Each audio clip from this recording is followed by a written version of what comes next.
आता आपला अर्ज आज मंजूर झालेला आहे आणि काय सांगाल की काही जणांची हे होती की आम्हाला तिकीट दिले नाही, नाराजी होती. त्यांची नाराजी कशा पद्धतीने दूर करणार? सोलापूर महानगरपालिकेच्या सार्वत्रिक निवडणुका सध्या सुरू असून काल नॉमिनेशन फॉर्म भरण्याचा लास्ट दिवस होता. बरेच कार्यकर्ते हे नगरसेवक पदासाठी उत्सुक होते. अशा या निवडणुकीमध्ये सर्वच पक्षाच्या काही बऱ्याच कार्यकर्त्यांना उमेदवारी या ठिकाणी न मिळाल्यावर नाराज असून अपक्षाची संख्या जास्त आहे.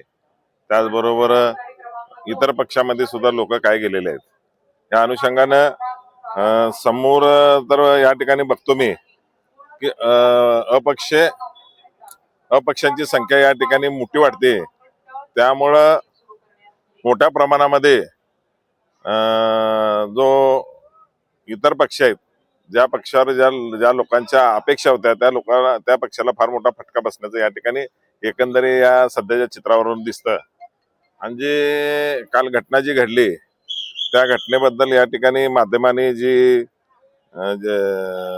लोकशाहीचा चौथा स्तंभ म्हणून त्या ठिकाणी माध्यम समोर आले. माध्यमाप्रमाणे तर न्याय मिळाला या सगळ्या गोष्टीला तर बरं होईल या ठिकाणी असं आम्हाला वाटतंय.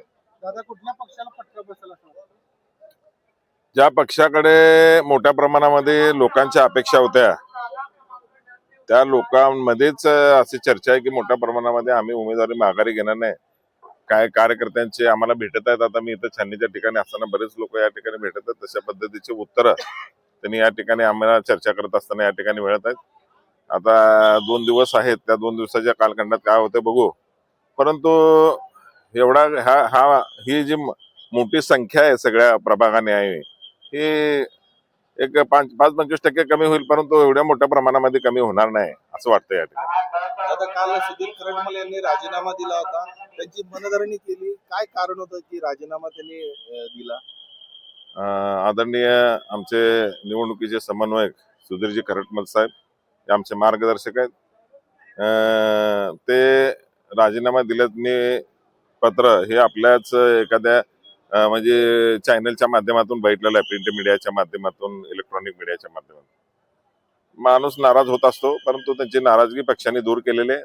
ते पक्षाचे आमचे मार्गदर्शक आहेत. ते पक्षात राहून या ठिकाणी काम करतील असं या ठिकाणी वाटतं मला. दादा, आपल्या प्रभागाचा विकास भरपूर झालेला आहे. आता कशा पद्धतीने आणखीन पुढचं काम करणार दादा? आता सोलापूर महानगरपालिकेमध्ये ज्या वेळेला 16 तारखेला जो रिझल्ट येईल त्या रिझल्टनुसार आम्ही, जनतेला माहिती आहे की विजन ठेवणारे नगरसेवक कोण आहेत सोलापूर शहरामध्ये. त्या नगरसेवकाला पसंती मोठ्या प्रमाणामध्ये आहे आणि ती पसंती जनतेने या ठिकाणी दिलेली आहे. माझ्या भागातल्या जनतेने निवडणूकच त्यांच्या हातात घेतलेली आहे. त्यामुळं प्रचंड मोठ्या प्रमाणामध्ये लोक विक्रमी मताने या ठिकाणी मला निवडून देण्याच्या दृष्टिकोनातून लोकांचा या ठिकाणी प्रयत्न असणार आहे. त्यामुळं मी आपल्या माध्यमातून सोलापूर शहरातल्या सर्व जनतेला एक नम्र विनंती करतो की सोलापूर महानगरपालिकेचा जी कारभार गेल्या 3 वर्षापासून तुम्ही बघता त्या कारभाराबद्दल आणि आता महानगरपालिकेमध्ये ही जी नवीन नगरसेवक जी निवडून जाणार आहेत त्यावेळेला, आणि मला जनतेने पुन्हा संधी दिली महापालिकेमध्ये याची, 100% तुम्हाला सांगतो की राज्याचे उपमुख्यमंत्री माननीय अजितदादा पवार साहेब यांच्या नेतृत्वाखाली एक वेगळं सोलापूर या ठिकाणी, विकासाचं वेगळं सोलापूर निर्माण करण्याचा प्रयत्न आपण या ठिकाणी करू. एवढंच मी तुमच्या माध्यमातून सोलापूरच्या जनतेला सांगतो. दादा, लाडक्या बहिणीचे मत हे कुणाकडे फिरतील काय वाटतं?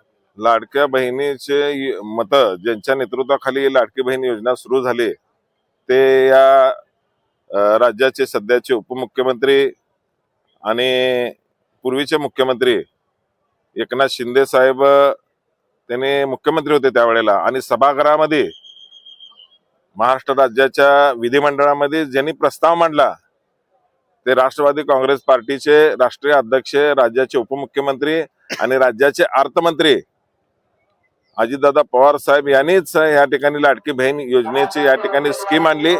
आणि ती स्कीम राष्ट्रवादीचे नेत्या आदित्यताई तटकरे ही महिला बाल कल्याण विभागाच्या त्या मंत्री आहेत, त्यांच्या मंत्रालयाच्या माध्यमातून हा प्रस्ताव अजितदादाकडे आला आणि अजितदादांनी सभागृहामध्ये एक मताने या ठिकाणी मिळाला तर लाडकी बहिणीचा सर्वात मान तर या ठिकाणी कोणाला असेल तर ते अजितदादा पवार यांच्या राष्ट्रवादी काँग्रेस पक्षाला आहे. कारण का त्याच पक्षाच्या आमच्या पक्षाच्याच या ठिकाणी आदित्यताई तटकरे असल्यामुळं आम्ही हा प्रस्ताव मांडलेला आहे.